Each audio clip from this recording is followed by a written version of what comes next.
유리창 너머 8년 만에 보는 손녀가 앉아 있었습니다. 하지만 할아버지는 필사적으로 고개를 숙였습니다. 그는 오늘 사랑하는 손녀 앞에서 완벽한 타인이 되어야만 했습니다. 그가 내뱉는 모든 말은 거짓이었고 모든 행동은 계산된 연기였습니다. 자신의 아들 이름이 적힌 서류를 손녀에게 건네기 전까지는 말이죠. 이것은 단순한 대출 신청이 아니었습니다. 한 할아버지의 마지막 자존심이자 손녀에게 남기는 애끓는 사랑의 증거였습니다. 과연 할아버지는 왜 이토록 아픈 거짓말을 해야만 했을까요? 한 장의 서류가 어떻게 한 가족의 비극을 폭로했는지 그 충격적인 이야기가 지금 바로 시작됩니다. 서울 강남의 한 은행 지점은 이른 아침부터 전쟁터를 방불케 했습니다. 대출 마감 실적에 쫓기는 직원들의 목소리가 창구마다 울려 퍼졌고 대기번호는 이미 80번을 넘어서고 있었습니다. 김유진은 오늘도 자신의 창구 앞에 앉아 있었습니다. 이 은행에서 일한 지 벌써 3년째였습니다. 고향인 전라북도 임시를 떠나 서울에 온 지는 어느덧 8년이 흘렀습니다. 처음 상경했을 때 그녀는 꿈으로 가득 차 있었습니다. 대학을 졸업하고 대기업 은행에 취직했을 때의 그 설렘을 아직도 기억합니다. 부모님께 전화를 걸어 떨리는 목소리로 합격 소식을 전하던 그날 할아버지의 자랑스러워 하시던 목소리가 수화기 너머로 들려왔었습니다. 하지만 그것도 옛날 이야기였습니다. 지금의 김유진은 달랐습니다. 그녀는 스스로를 감정이 없는 기계라고 여겼습니다. 아니, 그렇게 여겨야만 했습니다. 매일같이 수십 명의 고객을 상대하고 끝없는 실적 압박에 시달리고 퇴근 후에는 원룸에 돌아가 혼자 컵라면으로 저녁을 때우는 살. 감정을 가지고 있으면 버틸 수 없었습니다. 유진은 고객의 얼굴을 보지 않았습니다. 대신 번호표를 보았습니다. 고객의 사연을 듣지 않았습니다. 대신 서류의 숫자만 확인했습니다. 그래야만 지치지 않고 하루를 버틸 수 있었습니다. 오늘 아침도 마찬가지였습니다. 그녀는 기계적으로 다음 번호를 불렀습니다. 78번 고객님 3번 창구로 와주세요. 전광판에 번호가 표시되고 곧 한 명의 고객이 그녀의 창구 앞에 섰습니다. 유진은 습관적으로 미소를 지으며 인사했습니다. 어서 오세요, 고객님. 그녀의 시선은 여전히 컴퓨터 화면에 고정되어 있었습니다. 고객의 얼굴을 보지 않았습니다.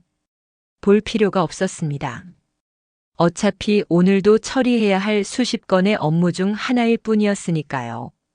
그때였습니다. 창구 앞에 선 사람의 그림자가 평소보다 낮았습니다. 허리가 심하게 굽은 듯한 자세였습니다. 유진은 여전히 화면을 보며 물었습니다. 무엇을 도와드릴까요? 대답이 없었습니다. 1초, 2초가 지나갔습니다. 유진은 고개를 들여다 말고 다시 한번 물었습니다. 고객님, 어떤 업무를 원하시나요? 그제야 희미한 목소리가 들려왔습니다. 농사 자금이 좀 필요해서요.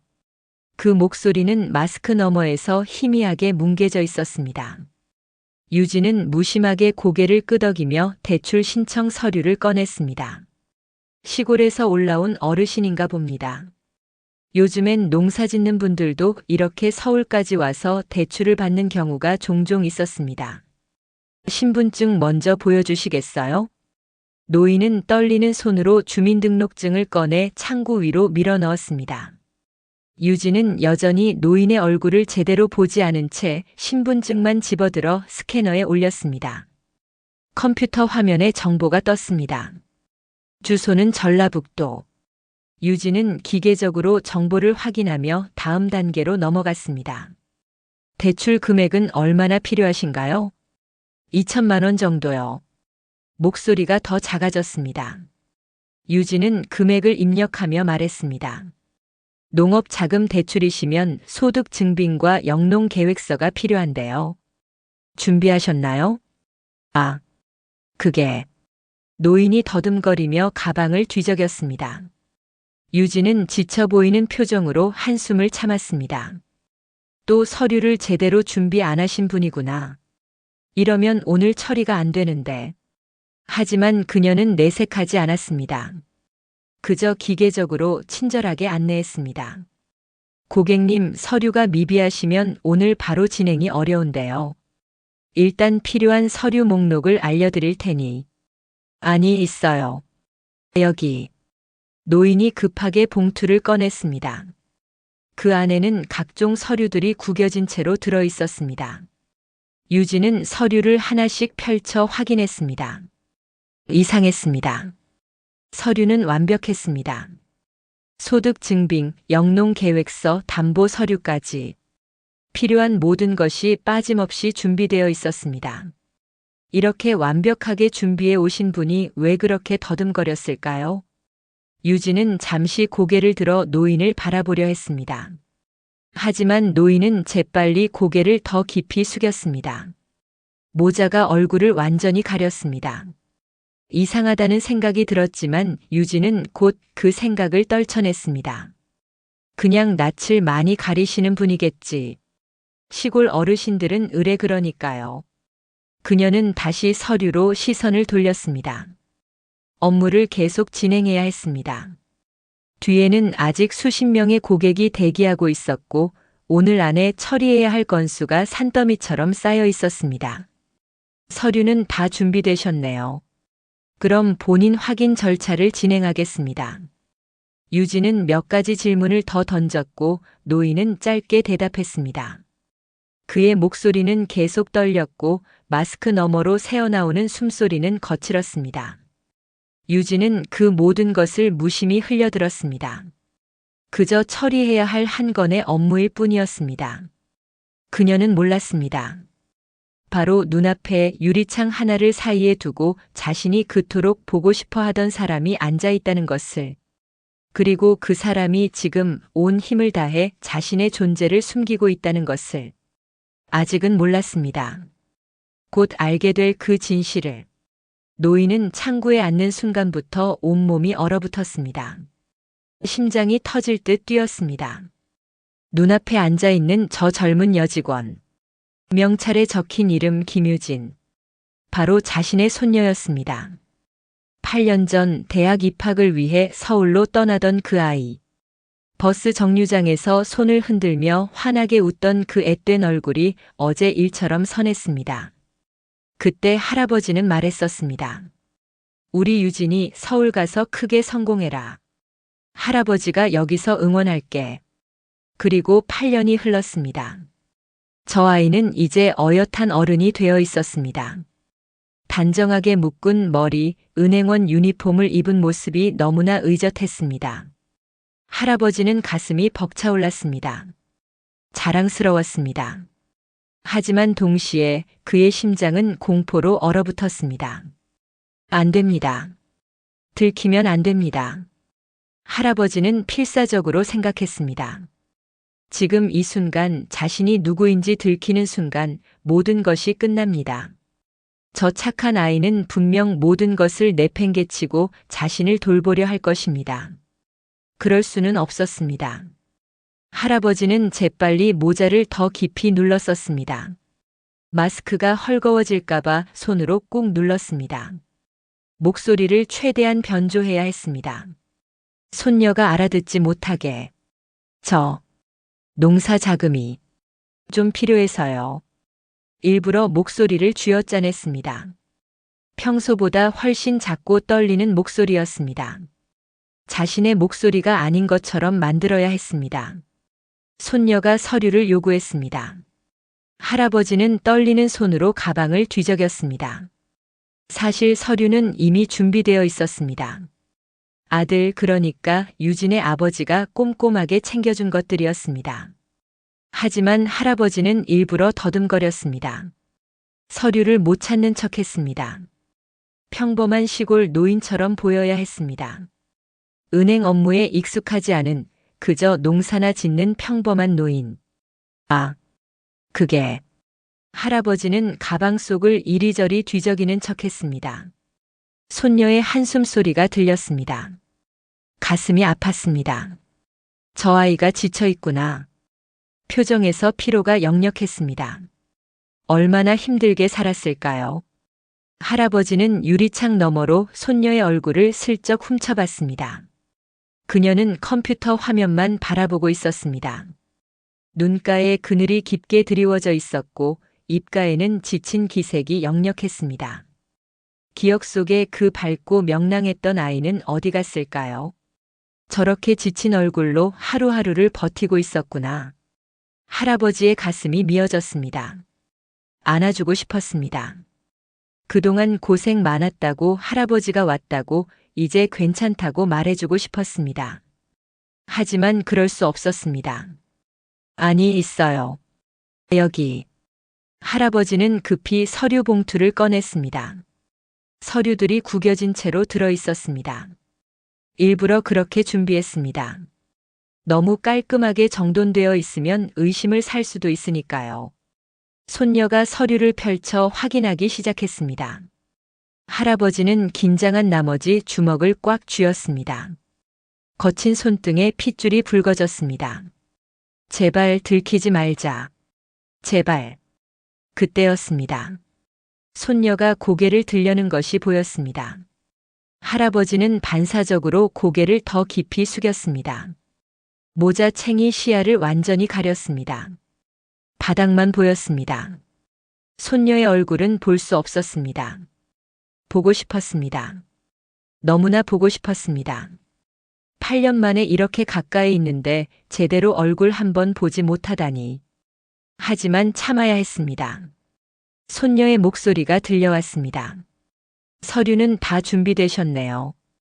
할아버지는 안도의 한숨을 내쉬었습니다. 일단 넘어간 것 같았습니다. 그는 계속 고개를 숙인 채 최대한 짧게 대답했습니다. 질문이 이어졌습니다. 본인 확인 절차였습니다. 할아버지는 대답할 때마다 목소리를 의도적으로 떨리게 만들었습니다. 마스크를 통과한 목소리는 알아듣기 힘들 정도로 작았습니다. 성함이 김순철 맞으시죠? 그 순간 할아버지의 심장이 철렁 내려앉았습니다. 손녀가 자신의 이름을 부르고 있었습니다. 할아버지의 이름을. 하지만 손녀는 그것이 자신의 할아버지 이름인 줄도 모른 채 그저 확인 절차의 하나로 물어보고 있었습니다. 할아버지는 눈을 질끈 감았습니다. 목이 메었습니다. 네. 겨우 그 한마디를 내뱉었습니다. 손녀는 계속 서류를 검토했습니다. 키보드를 두드리는 소리가 들렸습니다. 타닥타닥. 기계적인 소리였습니다. 할아버지는 그 소리를 들으며 생각했습니다. 저 아이는 지금 나를 그저 고객으로만 보고 있구나. 아무것도 모르고 있구나. 그게 오히려 다행이었습니다. 그래야 했습니다. 할아버지는 스스로에게 다짐했습니다.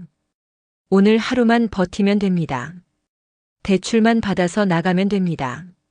수술비만 마련하면 됩니다. 그리고 손녀에게는 평생 이 사실을 말하지 않을 것입니다.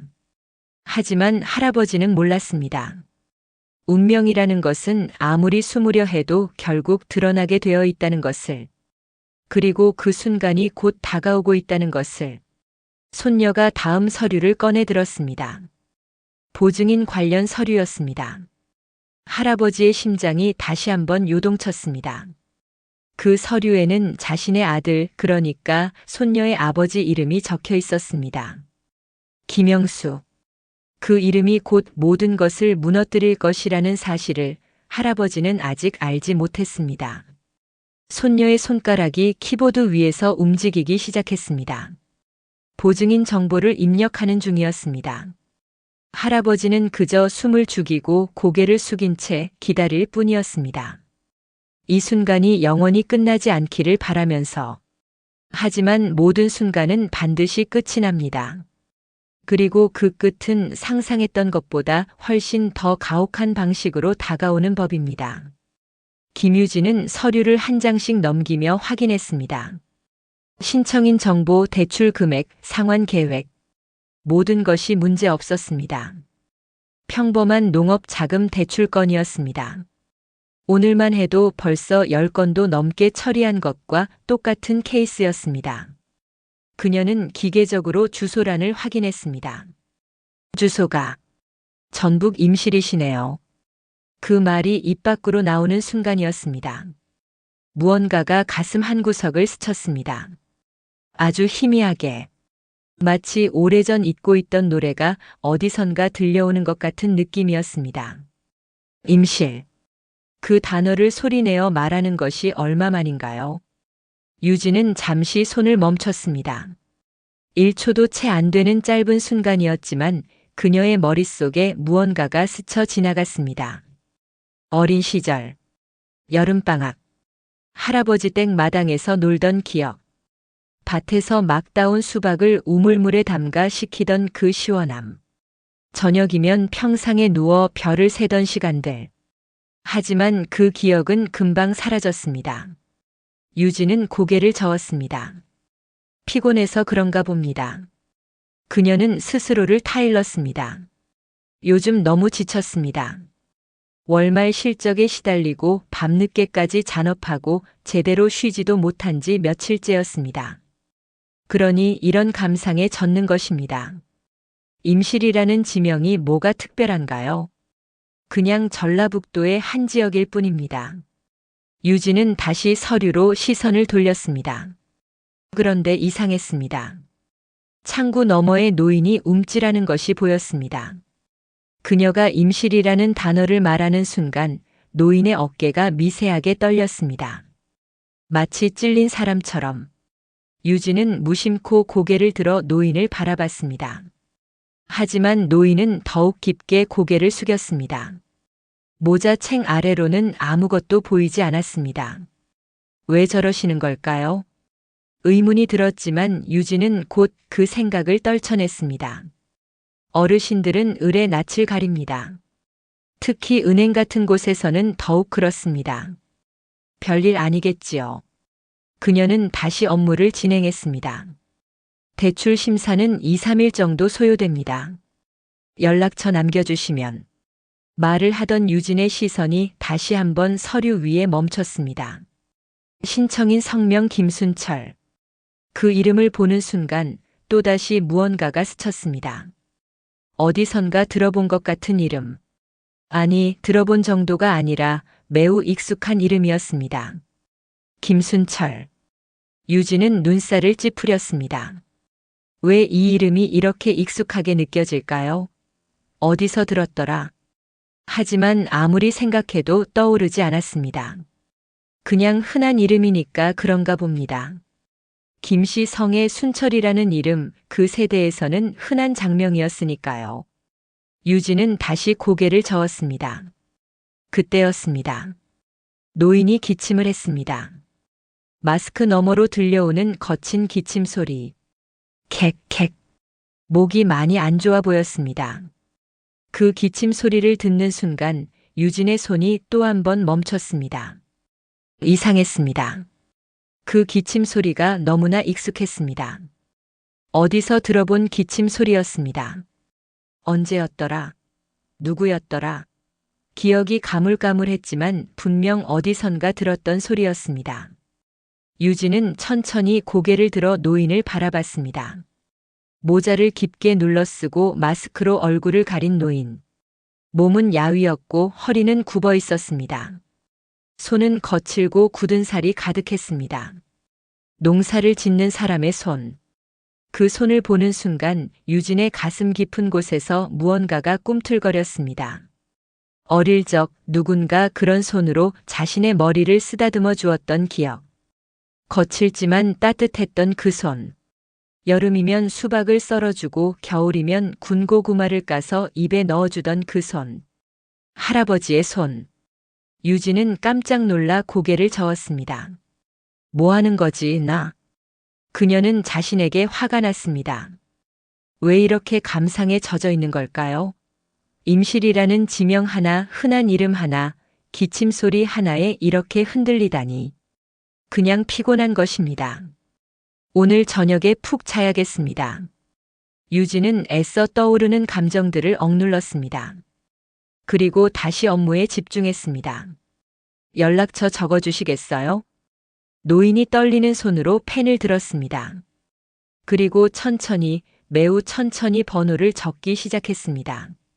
그 글씨체를 보는 순간 유진의 심장이 또 한 번 요동쳤습니다. 삐뚤삐뚤하지만 또박또박한 글씨. 힘주어 쓴 흔적이 역력한, 배우지 못한 세대 특유의 글씨체였습니다. 할아버지가 쓰던 글씨체와 너무나 비슷했습니다. 아니, 비슷한 게 아니라 똑같았습니다. 유진의 머릿속이 하얘졌습니다. 심장이 빠르게 뛰기 시작했습니다. 무언가가 잘못되었습니다. 뭔가 이상했습니다. 이건 그냥 우연이 아닙니다. 임실이라는 주소, 김순철이라는 이름, 익숙한 기침 소리, 거친 손, 그리고 이 글씨체. 모든 것이 한 사람을 가리키고 있었습니다. 하지만 그럴 리 없었습니다. 할아버지는 고향에 계십니다. 할아버지가 서울까지 올 리 없습니다. 더군다나 자신에게 아무 연락도 없이 은행에 오실 리 없습니다.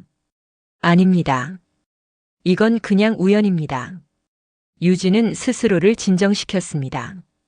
심호흡을 했습니다. 그리고 다시 미소를 지으며 말했습니다. 네, 감사합니다. 심사 결과 나오면 연락드리겠습니다. 하지만 그녀의 목소리는 조금 떨리고 있었습니다. 노인도 그것을 느꼈는지 고개를 더욱 깊이 숙였습니다. 침묵이 흘렀습니다. 짧지만 길게 느껴지는 침묵이었습니다. 유진은 마지막 서류를 정리하며 생각했습니다. 설마 그럴 리 없습니다. 그냥 나랑 비슷한 고향 출신인 어르신일 뿐입니다. 동명이인도 많고 글씨체도 비슷한 사람 많습니다. 그래, 그냥 우연입니다. 하지만 우연치고는 너무 많은 것들이 겹쳤습니다. 유진의 손이 떨렸습니다. 마음 한구석이 불안했습니다. 무언가 큰일이 일어날 것 같은 예감이 들었습니다. 그리고 그 예감은 틀리지 않았습니다. 왜냐하면 지금 그녀의 손가락 아래에는 아직 확인하지 않은 서류 한 장이 남아 있었으니까요. 보증인 정보가 적힌 서류. 그 서류를 펼치는 순간 그녀의 세상이 완전히 무너질 것이라는 사실을 유진은 아직 몰랐습니다. 그녀는 천천히, 매우 천천히 그 서류에 손을 뻗었습니다. 할아버지는 손녀가 서류를 정리하는 모습을 지켜봤습니다. 유리창 하나를 사이에 두고 딱 한 뼘도 안 되는 거리. 손만 뻗으면 닿을 것 같은 거리. 하지만 그 유리창은 세상에서 가장 두꺼운 벽처럼 느껴졌습니다. 할아버지는 조심스럽게, 아주 조심스럽게 손녀의 얼굴을 훔쳐봤습니다. 8년 만에 보는 손녀의 모습. 그 시간이 손녀를 얼마나 변하게 만들었는지 할아버지는 비로소 깨달았습니다. 기억 속의 유진은 언제나 웃고 있었습니다. 고등학교를 졸업하고 대학 합격증을 들고 뛰어오던 그 환한 미소. 서울로 떠나기 전날 밤 할아버지 댁 마루에 앉아 별을 보며 이야기하던 그 맑은 눈빛. 할아버지, 저 서울 가서 열심히 할게요. 나중에 돈 많이 벌어서 할아버지 모시고 여행 갈 거예요. 그때 유진은 그렇게 말했었습니다. 하지만 지금 눈앞의 손녀는 달랐습니다. 야윈 얼굴, 눈가에 깊게 패인 그늘, 입술은 바짝 마른 듯 했고 표정에는 생기가 없었습니다. 무엇보다도 그 눈빛이 달랐습니다. 예전에 그 반짝이던 눈빛은 사라지고 지금은 그저 공허하고 피곤한 눈빛만 남아 있었습니다. 할아버지의 가슴이 무너져 내렸습니다. 저 어린 것이 얼마나 고생했을까요? 8년 동안 얼마나 많은 일을 겪었을까요? 혼자서 서울 땅에서 버티느라 얼마나 힘들었을까요? 할아버지는 자책했습니다. 왜 진작 찾아오지 않았을까요? 왜 명절에 내려오라고 성화를 부리지 않았을까요? 아니, 왜 직접 올라와서 보지 않았을까요? 손녀가 바쁘다고 일이 많다고 전화할 때마다 할아버지는 말했었습니다. 그래. 바쁘면 안 내려와도 돼. 할아버지는 괜찮아. 너 건강만 챙겨. 그게 잘못이었습니다. 손녀는 바쁜 게 아니었습니다. 지쳐 있었던 것입니다. 내려오고 싶어도 내려올 기력조차 없었던 것입니다. 그걸 몰랐습니다. 아니, 알려고 하지 않았습니다. 할아버지는 눈을 질끈 감았습니다. 눈가가 뜨거워졌습니다. 하지만 눈물을 흘릴 수 없었습니다. 마스크가 젖으면 안 됩니다. 들키면 안 됩니다. 그는 다시 눈을 떴습니다. 그리고 유리창 너머의 손녀를 바라봤습니다. 손녀는 지금 서류를 정리하고 있었습니다. 기계적으로, 감정 없이, 그저 일을 처리하듯이. 저 아이는 나를 할아버지로 보지 않습니다. 그냥 손님으로 볼 뿐입니다.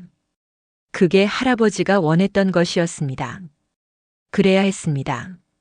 하지만 막상 그렇게 되니 가슴이 너무 아팠습니다.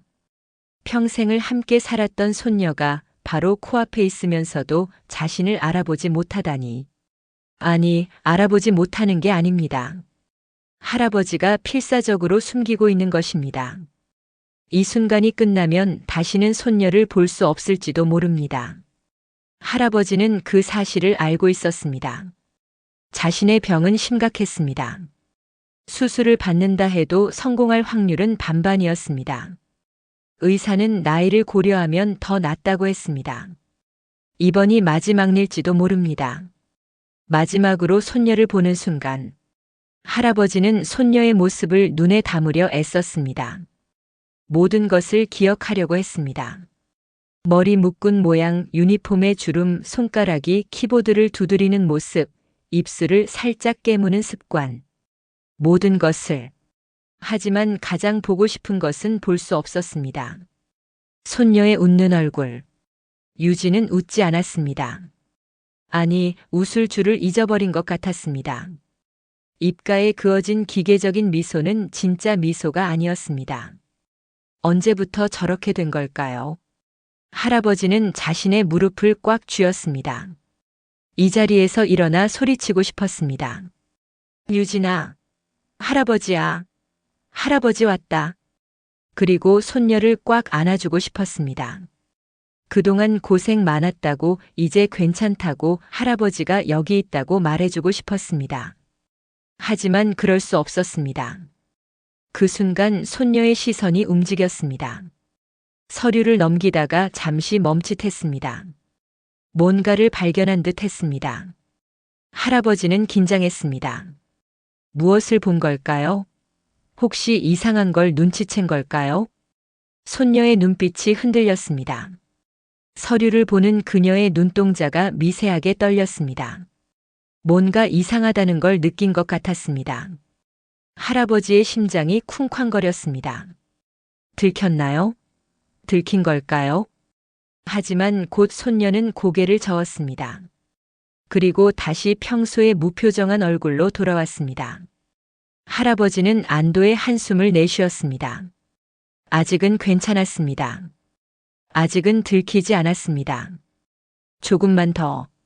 조금만 더 버티면 됩니다. 그때 손녀가 입을 열었습니다. 연락처 적어주시겠어요? 할아버지는 떨리는 손으로 펜을 집었습니다. 그리고 천천히 번호를 적었습니다. 아들의 번호였습니다. 자신의 번호를 적으면 안 됩니다. 손녀가 그 글씨를 보고 있었습니다. 할아버지는 알고 있었습니다. 자신의 글씨체가 얼마나 특징적인지. 손녀가 어렸을 때 할아버지가 직접 이름을 써서 학용품에 붙여주곤 했었습니다. 혹시 알아볼까요? 하지만 8년이란 시간은 기억을 흐릿하게 만듭니다. 손녀는 이미 그런 것들을 다 잊어버렸을 것입니다. 그렇게 믿고 싶었습니다. 할아버지는 펜을 내려놓았습니다. 그리고 다시 고개를 깊이 숙였습니다. 업무가 거의 끝나가고 있었습니다. 이제 조금만 더 버티면 됩니다. 그러면 이 자리를 벗어날 수 있습니다. 그리고 다시는 손녀 앞에 나타나지 않을 것입니다. 수술이 성공하면 멀리서나마 손녀를 지켜볼 것입니다.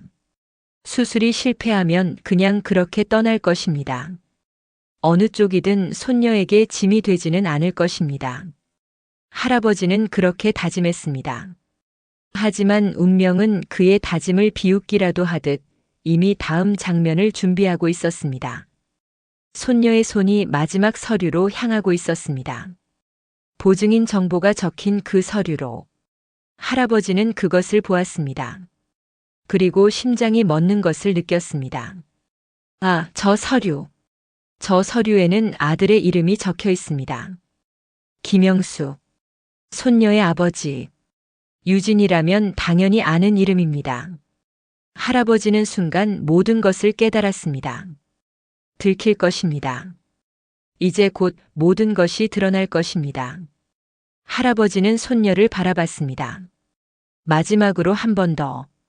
손녀의 손가락이 서류를 향해 천천히 움직이고 있었습니다. 시간이 느리게 흘렀습니다. 할아버지는 기도했습니다. 제발 저 아이가 너무 놀라지 않기를. 제발 저 아이가 너무 상처받지 않기를.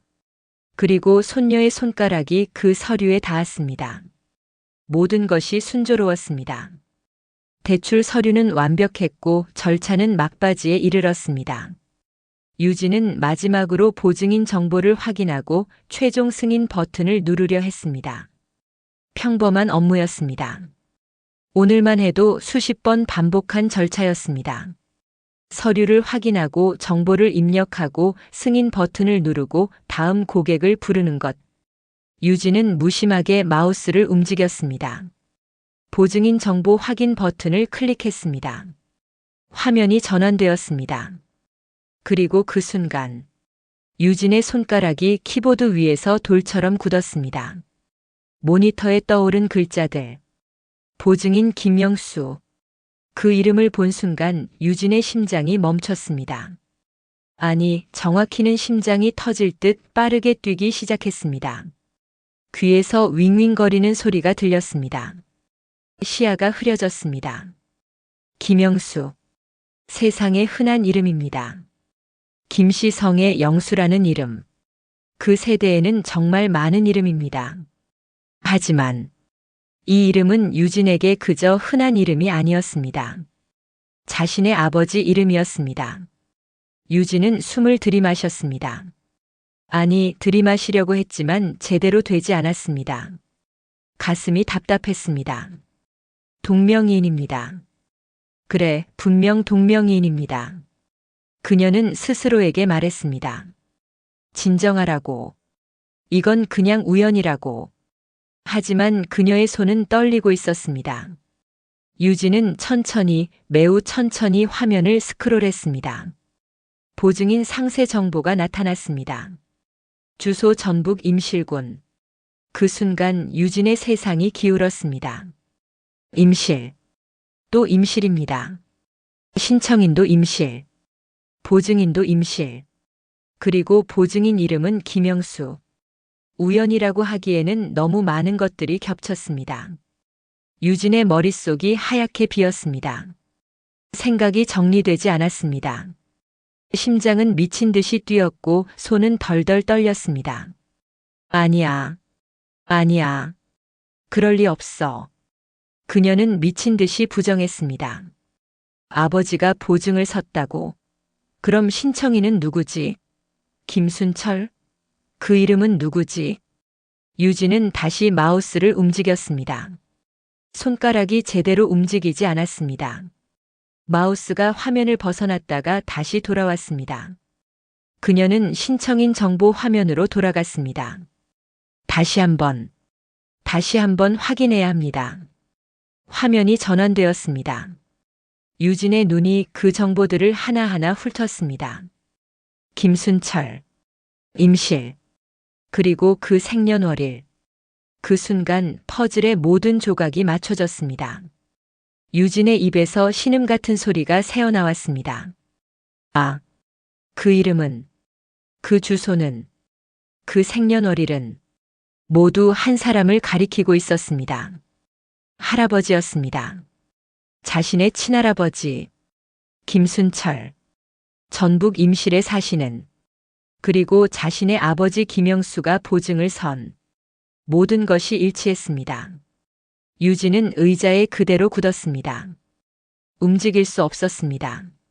생각할 수 없었습니다. 할아버지, 할아버지가 여기에? 지금 저 창구 너머에? 아니. 그럴 리 없습니다. 유진은 고개를 저었습니다. 이건 착각입니다. 뭔가 잘못 본 것입니다. 하지만 화면의 글자들은 변하지 않았습니다. 김순철, 임실, 김영수, 모든 것이 명확했습니다. 유진은 천천히, 너무나 천천히 모니터에서 시선을 떼었습니다. 그리고 창구 너머를 바라봤습니다. 아직도 고개를 깊이 숙이고 앉아있는 노인. 깊게 눌러 쓴 낡은 모자. 얼굴을 가린 마스크. 구분 등. 떨리는 손. 유진의 입술이 떨렸습니다. 설마 저분이? 아니야. 확인해봐야 해. 유진은 다시 화면을 봤습니다. 그리고 또 봤습니다. 몇 번이고 확인했습니다. 하지만 결과는 같았습니다. 김순철, 할아버지의 이름. 김영수, 아버지의 이름. 임실, 할아버지가 사시는 곳. 틀림없었습니다. 유진의 손이 키보드 위로 떨어졌습니다. 탁 하는 소리와 함께 몇 개의 키가 눌렸습니다. 화면에 의미 없는 글자들이 입력되었습니다. 그녀는 그것조차 인식하지 못했습니다. 왜 할아버지가 여기에? 왜 아무 말도 없이? 왜 나한테 연락도 안 하고? 수많은 질문이 머릿속을 스쳤습니다. 하지만 답은 없었습니다. 유진은 다시 창구 너머를 바라봤습니다. 이번에는 다른 시선으로. 손녀의 시선이 아니라 은행원의 시선이 아니라 8년 만에 할아버지를 보는 한 사람의 시선으로. 노인은 여전히 고개를 숙이고 있었습니다. 마치 자신의 존재를 최대한 숨기려는 듯. 그 모습이 유진의 가슴을 찔렀습니다. 왜 고개를 드시지 않는 걸까요? 왜 얼굴을 가리고 계신 걸까요? 왜 목소리를 그렇게 낮추시는 걸까요? 그리고 그 순간 유진은 깨달았습니다. 할아버지는 알고 계셨습니다. 자신이 손녀 앞에 앉아 있다는 것을. 하지만 들키지 않으려고 애쓰고 계셨던 것입니다. 왜 나한테 숨으시는 거죠? 유진의 눈에 눈물이 맺혔습니다. 아직 흘러내리지는 않았습니다. 그저 눈 속에 그득히 고여 있었습니다. 그녀는 입술을 깨물었습니다. 울면 안 됩니다. 아직은 확실하지 않습니다. 직접 확인해 봐야 합니다. 유진은 심호흡을 했습니다. 한 번, 두 번, 세 번. 그리고 떨리는 목소리로 입을 열었습니다. 고객님. 노인이 움찔했습니다. 어깨가 미세하게 떨렸습니다. 유진은 계속 말했습니다. 확인할 게 있어서요, 잠시만. 그녀는 일부러 평범한 말투를 유지했습니다. 하지만 목소리는 떨리고 있었습니다. 노인은 대답하지 않았습니다. 그저 더 깊이 고개를 숙였을 뿐입니다. 유진은 서류를 다시 펼쳤습니다. 신청인 란을 보았습니다. 김순철. 그리고 천천히, 매우 천천히 그 이름을 읽었습니다. 신청인 성함이 김순철님. 맞으시죠? 그 말을 하는 순간 유진의 목소리가 갈라졌습니다. 김순철. 할아버지의 이름을 자신의 입으로 부르는 순간 노인은 여전히 대답하지 않았습니다. 아니, 대답할 수 없었습니다. 침묵이 흘렀습니다. 길고 고통스러운 침묵이었습니다. 유진의 손에 쥐어진 서류가 구겨졌습니다. 눈물이 조금씩 눈 밖으로 넘쳐 흐르기 시작했습니다. 그녀는 알았습니다. 이제는 확신했습니다. 저 노인이 누구인지, 왜 여기 있는지는 모르지만, 왜 자신에게 연락하지 않았는지는 모르지만, 한 가지는 확실했습니다. 저분은 자신의 할아버지입니다. 그리고 할아버지는 지금 손녀에게 들키지 않으려고 필사적으로 애쓰고 계십니다. 유진의 머릿속이 혼란스러웠습니다. 아니야. 동명이인일 거야. 그녀는 다시 한번 부정하려 했습니다. 세상에 김순철이라는 이름이 얼마나 많은가요? 임실에 사는 김순철도 분명 여럿 있을 것입니다. 그래. 그냥 우연이야. 우연. 하지만 그녀의 손은 이미 움직이고 있었습니다. 마우스를 쥔 손이 떨렸습니다. 화면을 다시 신청인 정보로 전환했습니다. 확인해야 합니다. 정확히 확인해야 합니다. 화면에 상세 정보가 떴습니다. 그 주소를 본 순간 유진의 눈이 커졌습니다. 그 주소를 알고 있었습니다. 너무나 잘 알고 있었습니다. 어렸을 때 여름방학마다 갔던 그곳. 할아버지 댁. 넓은 마당과 우물이 있던 그 집. 밤이면 평상에 누워 별을 보던 그 집. 정확히 그 주소였습니다. 유진의 입에서 신음이 새어나왔습니다. 말이 제대로 나오지 않았습니다. 그녀는 화면을 응시했습니다. 눈을 깜빡이지도 않고 그저 바라만 봤습니다. 글자들이 흐려졌다가 다시 선명해졌습니다. 틀림없었습니다. 이름, 주소, 보증인, 모든 것이 일치했습니다. 동명이인이 아니었습니다. 우연이 아니었습니다. 저 노인은 할아버지였습니다. 자신의 친할아버지, 김순철. 8년 만에 보는 유진의 세상이 무너져 내렸습니다. 왜 할아버지가 여기에 계시는 거죠? 왜 대출을 받으러 오신 거죠? 왜 나한테 아무 말도 안 하신 거죠? 수많은 질문이 폭풍처럼 밀려왔습니다. 하지만 답할 사람은 없었습니다. 유진은 떨리는 손으로 마우스를 내려놓았습니다. 그리고 천천히, 매우 천천히 고개를 들었습니다. 창구 너머를 바라봤습니다. 이제는 은행원의 시선이 아니었습니다. 처리해야 할 고객을 보는 시선이 아니었습니다. 8년 만에 할아버지를 보는 손녀의 시선이었습니다. 노인은 여전히 고개를 숙이고 있었습니다. 깊게 눌러 쓴 모자, 얼굴을 완전히 가린 마스크, 구부정한 등, 무릎 위에 올려진 떨리는 손. 유진은 그 모습을 하나하나 살펴봤습니다. 기억 속의 할아버지는 달랐습니다. 꼿꼿한 자세, 반일로 다져진 단단한 몸, 큰 목소리로 손녀를 부르시던 그 모습. 하지만 지금 눈앞의 노인은 너무나 작아 보였습니다. 쇠약해 보였습니다. 마치 바람에 쓰러질 것 같았습니다. 8년 동안 할아버지에게 무슨 일이 있었던 걸까요? 유진의 눈에서 눈물이 흘러내렸습니다. 이제는 참을 수 없었습니다. 눈물이 뺨을 타고 흘렀습니다. 책상 위로 뚝뚝 떨어졌습니다. 그녀는 떨리는 목소리로 물었습니다. 고객님. 노인이 움찔했습니다. 하지만 여전히 고개를 들지 않았습니다. 유진은 계속 말했습니다. 혹시 성함이. 말이 끊겼습니다. 목이 메었습니다. 그녀는 눈물을 닦았습니다. 하지만 눈물은 계속 흘렀습니다. 김순철 님, 맞으시죠?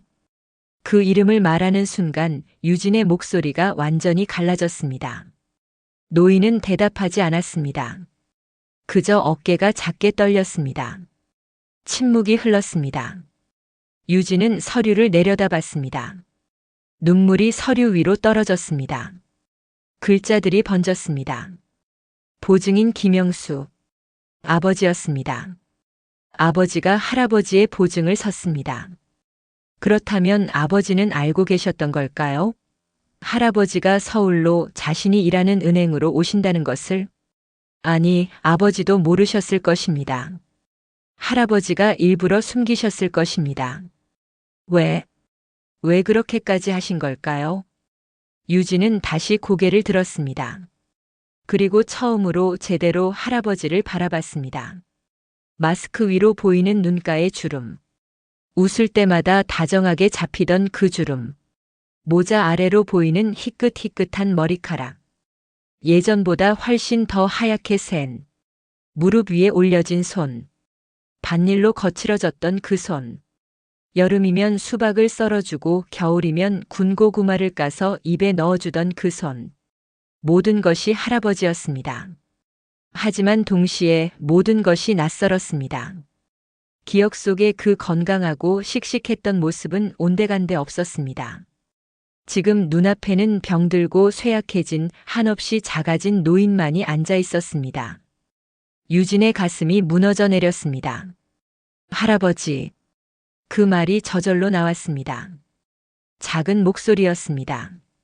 떨리는 목소리였습니다. 하지만 분명히 그 말을 했습니다. 할아버지. 노인의 어깨가 크게 떨렸습니다. 유진은 눈물을 흘리며 다시 말했습니다. 할아버지. 맞으시죠? 이번에는 조금 더 큰 목소리였습니다. 노인은 여전히 대답하지 않았습니다. 하지만 고개를 더 깊이 숙였습니다. 마치 자신을 완전히 숨기려는 듯. 유진은 자리에서 일어났습니다. 주변의 동료들이 놀라 그녀를 쳐다봤습니다. 하지만 유진은 신경 쓰지 않았습니다. 그녀는 창구를 벗어나 노인이 앉아 있는 쪽으로 다가갔습니다.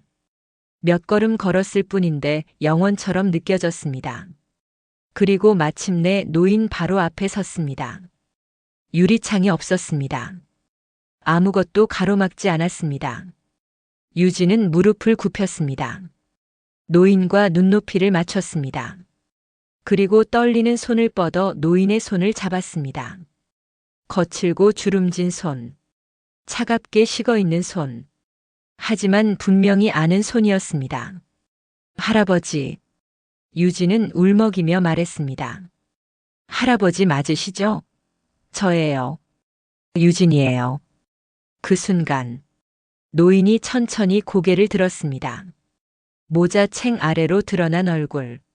마스크를 쓰고 있었지만 눈만으로도 알 수 있었습니다. 그 눈빛. 자신을 바라보던 그 따뜻한 눈빛. 할아버지였습니다. 분명히 틀림없이 할아버지였습니다. 할아버지의 눈에서도 눈물이 흘러내렸습니다. 마스크 위로 눈물이 떨어졌습니다. 두 사람은 말없이 서로를 바라봤습니다. 8년 만의 재회. 하지만 기쁨보다는 슬픔이 더 컸습니다. 왜 이렇게 만나야 했을까요? 왜 이런 방식으로 만나야 했을까요? 유진은 할아버지의 손을 꽉 쥐었습니다. 그리고 울었습니다. 소리내어 울었습니다. 은행 안의 모든 사람이 그들을 쳐다봤습니다. 하지만 두 사람은 신경 쓰지 않았습니다. 할아버지도 마침내 마스크를 내렸습니다. 그리고 손녀의 머리를 쓰다듬었습니다. 우리 유진이. 할아버지의 목소리는 떨렸습니다. 많이 컸구나. 그 한마디에 유진은 더욱 세차게 울었습니다. 8년 동안 쌓였던 모든 그리움이, 외로움이, 힘들었던 순간들이 한꺼번에 터져 나왔습니다. 세상에서 가장 아픈 재회였습니다. 하지만 동시에 세상에서 가장 따뜻한 재회이기도 했습니다. 은행 안이 조용해졌습니다. 모든 사람이 그들을 바라보고 있었습니다. 직원들도 고객들도 모두가 이 광경을 지켜봤습니다. 창구 앞에서 울고 있는 은행원과 노인. 하지만 유진과 할아버지는 아무것도 신경 쓰지 않았습니다. 유진은 할아버지의 손을 꽉 쥔 채 울었습니다. 눈물이 멈추지 않았습니다. 할아버지도 손녀의 머리를 쓰다듬으며 눈물을 흘렸습니다. 얼마나 시간이 지났을까요? 유진의 상사가 다가왔습니다. 유진 씨, 무슨 일이에요? 그 목소리에 유진은 정신을 차렸습니다. 그녀는 눈물을 닦으며 일어섰습니다. 목소리는 여전히 떨렸습니다. 죄송합니다. 잠깐만 시간을 주세요. 상사는 당황한 표정이었지만 고개를 끄덕였습니다. 유진은 할아버지를 부축해서 일으켰습니다. 할아버지의 몸이 너무 가벼웠습니다. 깃털처럼 가벼웠습니다. 예전에는 그렇지 않았습니다. 할아버지는 든든하고 무게감 있는 분이셨습니다. 하지만 지금은 너무 가벼웠습니다. 유진의 가슴이 다시 아파왔습니다. 그녀는 할아버지를 은행 한쪽의 상담 공간으로 모셨습니다. 다른 사람들의 시선에서 벗어날 수 있는 곳이었습니다. 두 사람은 마주 앉았습니다. 유진은 할아버지를 제대로 바라봤습니다. 8년 만에 보는 할아버지. 마스크를 벗은 얼굴은 더욱 충격적이었습니다. 주름이 깊게 패여 있었습니다. 뺨은 푹 꺼져 있었고 입술은 바짝 말라 있었습니다. 눈가는 움푹 들어가 있었고 피부는 누렇게 변해 있었습니다. 병색이 완연했습니다. 유진은 말을 잃었습니다. 이게 8년 만에 본 할아버지의 모습이라니. 할아버지, 어디 아프세요? 유진의 목소리는 떨렸습니다. 할아버지는 고개를 저었습니다. 아니다. 괜찮아. 하지만 그 목소리는 힘이 없었습니다. 거짓말이라는 것을 알 수 있었습니다. 유진은 할아버지의 손을 다시 잡았습니다. 할아버지, 진짜예요. 어디 아프신 거 맞죠? 할아버지는 한참을 말없이 손녀를 바라봤습니다. 그리고 천천히 고개를 끄덕였습니다. 허리가 좀 안 좋구나. 그 말에 유진의 눈에서 다시 눈물이 났습니다. 왜 말씀 안 하셨어요? 왜 나한테 연락 안 하셨어요? 할아버지는 쓴웃음을 지었습니다. 내가 바쁜데. 어떻게 말하겠니? 유진은 고개를 저었습니다. 아니에요. 바빠도 갔을 거예요. 할아버지가 아프시다는 말씀만 하셨어도. 그래서 안 한 거다. 할아버지의 목소리가 단호했습니다. 너는 착한 아이니까. 분명 모든 걸 내팽개치고 달려왔을 게다. 내 일도 내 생활도 다 버리고. 그럴 수 없지. 유진은 울먹였습니다. 그게 뭐가 문제예요? 할아버지가 더 중요한데. 아니다. 할아버지가 손녀의 말을 끊었습니다. 너는 내 인생을 살아야지. 할아버지 때문에 내 인생을 망칠 순 없어. 유진은 할아버지를 바라봤습니다. 그 눈빛에는 확고함이 있었습니다.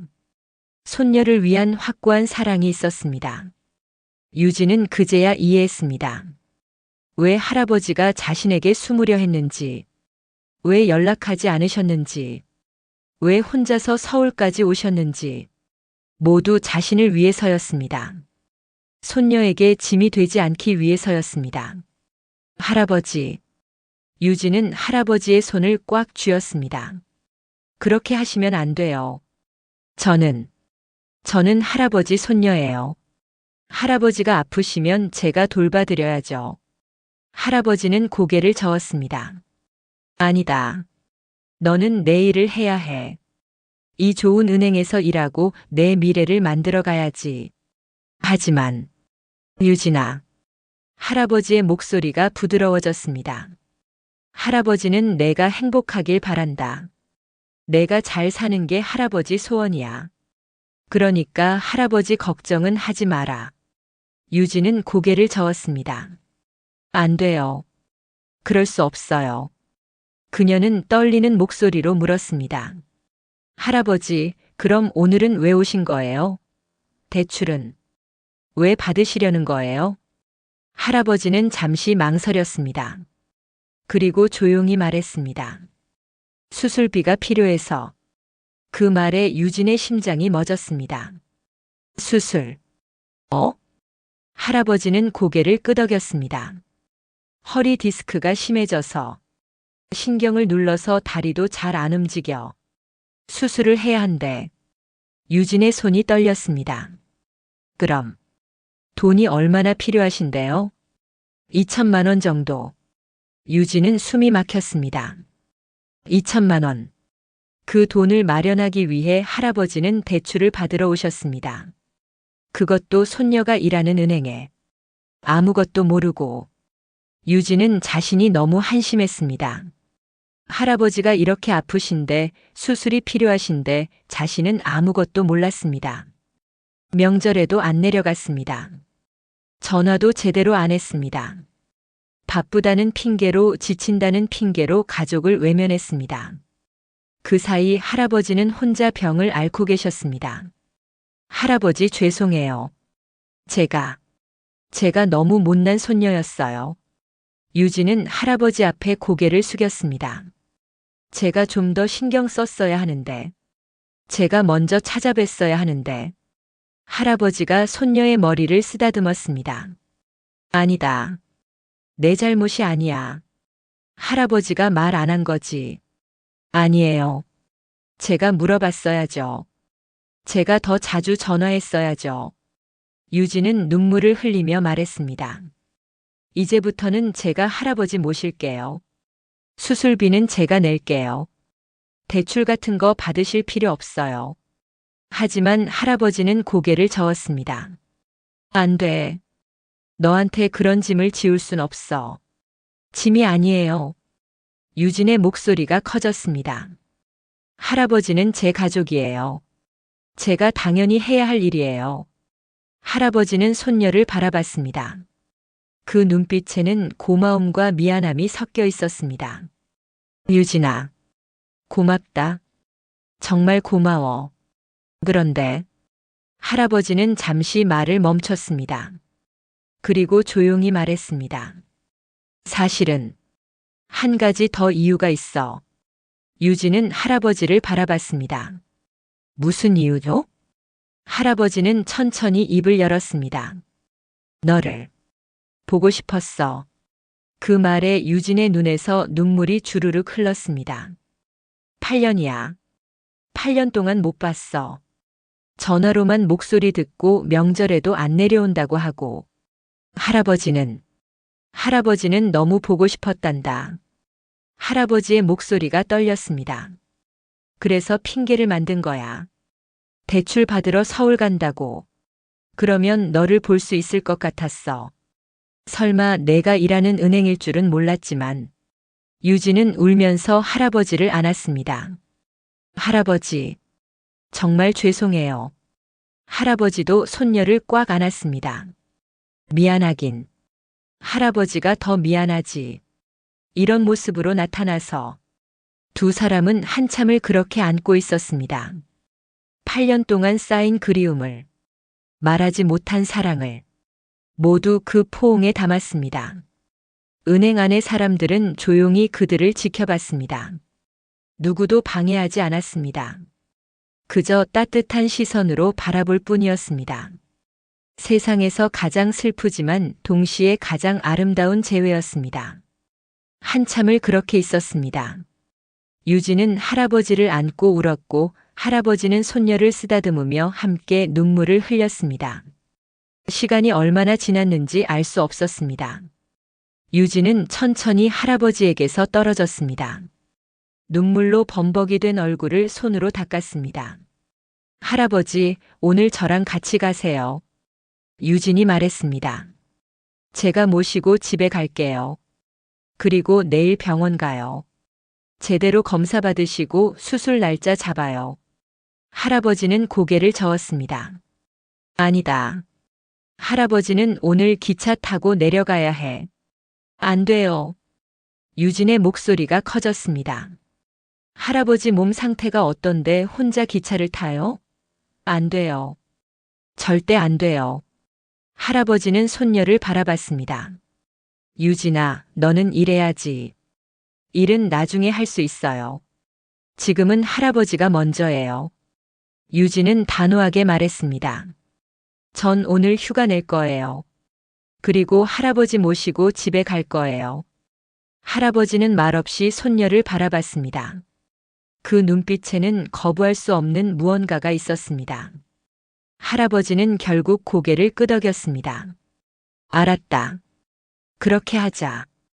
유진은 할아버지의 손을 꽉 쥐었습니다. 잠깐만 기다리세요. 제가 휴가 신청하고 올게요. 그녀는 자리에서 일어났습니다. 그리고 상사에게 다가가 사정을 설명했습니다. 상사는 놀란 표정이었지만 고개를 끄덕였습니다. 그래요. 오늘은 가보세요. 가족이 우선이죠. 유진은 고개를 숙였습니다. 감사합니다. 그녀는 서둘러 자리를 정리했습니다. 그리고 문득 생각났습니다. 대출 서류. 아직 처리하지 않은 할아버지의 대출 서류. 유진은 자신의 창구로 돌아갔습니다. 책상 위에는 여전히 그 서류들이 놓여 있었습니다. 눈물 자국이 얼룩덜룩하게 남아 있었습니다. 유진은 서류를 집어들었습니다. 그녀는 잠시 생각했습니다. 그리고 마우스를 움직였습니다. 화면에서 대출 신청 취소 버튼을 찾았습니다. 클릭했습니다. 대출 신청이 취소되었습니다. 유진은 서류를 가지고 할아버지에게 돌아갔습니다. 할아버지, 대출은 취소했어요. 할아버지는 놀란 표정으로 손녀를 바라봤습니다. 왜? 수술비는 어떡하려고? 제가 낼 거예요. 유진은 단호하게 말했습니다. 저한테 저축한 돈이 좀 있어요. 그걸로 수술비 낼 거예요. 할아버지는 대출 같은 거 받으실 필요 없어요. 할아버지는 고개를 저었습니다. 안 돼. 그건 내 돈이야. 내가 모은 돈인데. 할아버지한테 쓰려고 모은 거예요. 유진은 웃으며 말했습니다.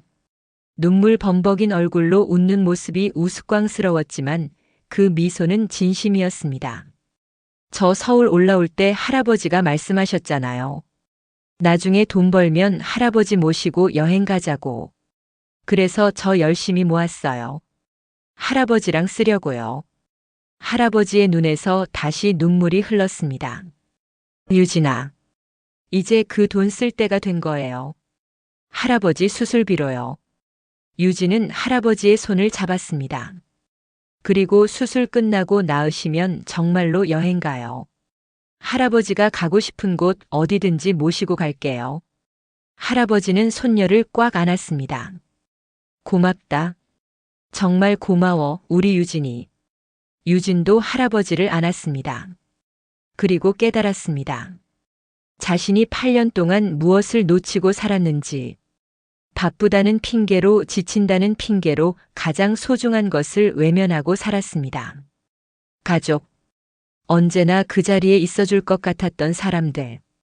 하지만 그들도 나이를 먹고 아프고 외로워했습니다. 유진은 다짐했습니다. 이제부터는 다르게 살겠다고. 일도 중요하지만 가족이 더 중요하다고. 돈도 중요하지만 함께하는 시간이 더 중요하다고. 유진은 할아버지를 부축해서 일으켰습니다.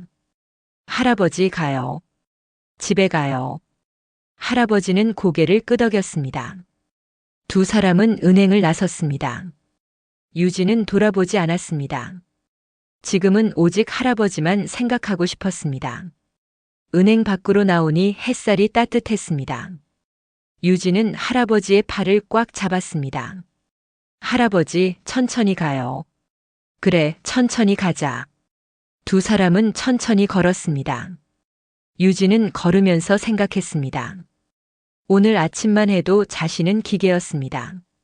감정 없이 업무만 처리하는 로봇이었습니다. 하지만 지금은 달랐습니다. 가슴이 뛰었습니다.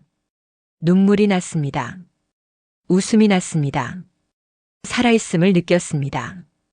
그리고 깨달았습니다. 사람은 누군가를 사랑할 때 비로소 살아있는 것이라는 것을. 유진은 할아버지를 바라봤습니다.